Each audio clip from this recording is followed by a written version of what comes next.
আমরা প্রত্যেকেই চাই যে আমাদের দোয়া কবুল হোক। দোয়া কবুলের দুইটা গোপন বিষয় আছে। এই দুইটা গোপন বিষয় যদি আমরা একটু খেয়াল করে দোয়া করি, দোয়া কবুল হবে ইনশাআল্লাহ। এর একটি হচ্ছে আল্লাহর প্রশংসা আদায় করে দোয়া করা। আলহামদুলিল্লাহ রাব্বিল আলামিন, আল্লাহ আপনার কাছে সাহায্য চাচ্ছি, আল্লাহ আপনার কাছে ভিক্ষা চাচ্ছি, কায়মানু বাক্যে আল্লাহ আপনার কাছে চাচ্ছি। এই আল্লাহর প্রশংসা আদায় করে একটু শুরু করা। মাঝখানে অনেক দোয়া আপনি পড়লেন, শেষে এসে নাবিজির নামে দরুদ শরীফ পড়া। যদি কিছুই না পারেন এতটুকুন পড়েন, মুহাম্মাদুর রাসূলুল্লাহ সাল্লাল্লাহু আলাইহি ওয়াসাল্লাম, এতটুকুন পড়ে আপনি এরপরে দোয়াটা শেষ করেন।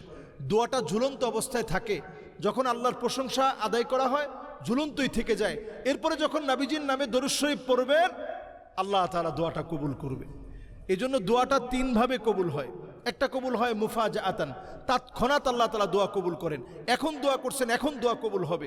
আরেকটা হচ্ছে তাখিরান, তৎক্ষণাৎ কবুল হয় নাই, 1 ঘন্টা 2 ঘন্টা, 1 বছর 2 বছর 10 বছর 15 বছর 20 বছর পরে আল্লাহ তাআলা দোয়া কবুল করেছেন। আরেকটা হচ্ছে দুনিয়ার জন্য কবুল হয় নাই, আখিরাতের জন্য আল্লাহ তাআলা রেখে দিয়েছেন। সুতরাং সকল দোয়া কবুল হবে। শুধুমাত্র আল্লাহর প্রশংসা আদায় করুন এবং দোয়ার শেষাংশে নাবিজির নামে দরুদ শরীফ পড়ে দোয়া শেষ করুন। আল্লাহ আমাদেরকে বোঝার তৌফিক দান করুন। চমৎকার একটি দোয়া আছে যেটি আপনার দাড়িপাল্লা এত ভারী করে দিবে আপনি কল্পনা করতে পারবেন না। সুবহানাল্লাহি ওয়া বিহামদিহি আদাদা খালকিহি ওয়া রিদা নাফসিহি ওয়া জিনাতা আরশিহি ওয়া মিদাদা কালিমাতিহি।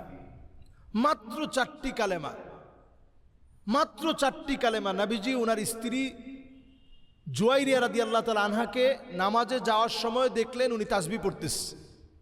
নামাজ থেকে নবীজি এসেও দেখলেন জুয়াইরিয়া রাদিয়াল্লাহু তাআলা আনহা তিনি তাসবিহ পড়ছেন।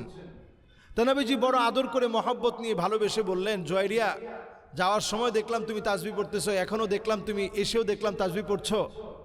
তোমারে আজকে লাকাদ কুলতু বা'দাকি 4 কালিমাতিন, আমি তোমাকে আজকে এমন 4টা কালেমা, 4টা বিষয় শিক্ষা দেব, এতক্ষণ ধরে তুমি যা পড়েছো সবগুলোর ওজন যদি করা হয়, এই 4টা শব্দের ওজন এর চাইতে ভারী হয়ে যাবে। সুবহানাল্লাহি ওয়া বিহামদিহি। এর মধ্যে একটা হচ্ছে সুবহানাল্লাহি ওয়া বিহামদিহি আদাদা খালকিহি। আল্লাহ আপনার পবিত্রতা ঘোষণা করতেছি, যত সৃষ্টি আপনার আছে এই সৃষ্টি পরিমাণ আল্লাহ আপনার পবিত্রতা ঘোষণা করতেছে। সুবহানাল্লাহি ওয়া বিহামদিহি আদাদা খালকিহি ওয়া রিদা নাফসিহি। আল্লাহ আপনার মন সন্তুষ্ট হয়, যতক্ষণ না হয় ততক্ষণ পর্যন্ত আল্লাহ আপনার পবিত্রতা ঘোষণা করতেছে।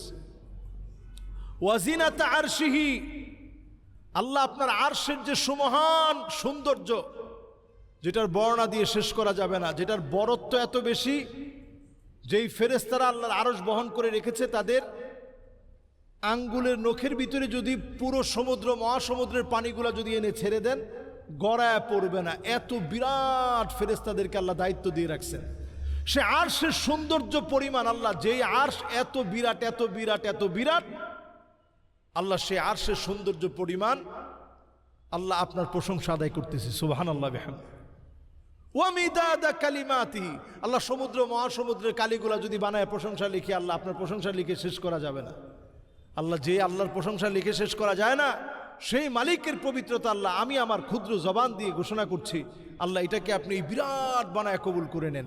এই ছোট্ট একটা দোয়া যদি আমরা ফজর আর মাগরিবের পরে পড়ি, আল্লাহ তাআলা আমাদের জন্য বিরাট সম্মান, বিরাট ইজ্জত, বিরাট সম্মানের জায়গা আল্লাহ তাআলা আমাদের জন্য তৈরি করে দিবেন। আল্লাহ আমাদের প্রত্যেককে ছোট্ট আমলটি করার তৌফিক দান করুক। আসসালামু আলাইকুম ওয়া রাহমাতুল্লাহি ওয়া বারাকাতুহু।